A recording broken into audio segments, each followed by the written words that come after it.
ផាមុំចូលថ្មី3 8ពណ៌8ក្បិនសម្រាប់រងជើង smooth ប្រភេទសូត្រដង្កូវនាងសុទ្ធ 100% កៃស្តង់ដារ VIP ពេញសម្រងពេញខ្នាតកាត់បានអាវដែលវែងមួយជាមួយនឹងសំពត់បាត់មួយណាបងណាចាមួយក្បិនតម្លៃត្រឹមតែ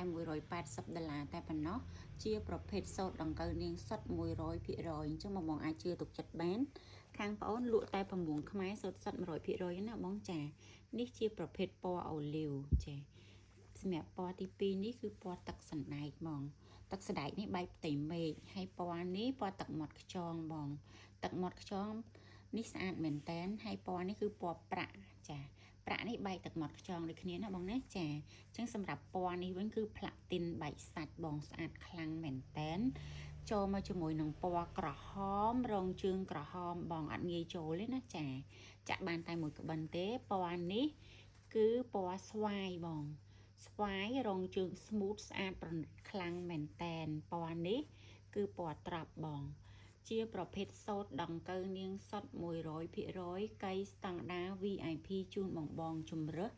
សាច់ទឹកដៃលេខ1ជូនតែម្ដងណាបងណាចាសូត្រដង្កូវនាងសុទ្ធ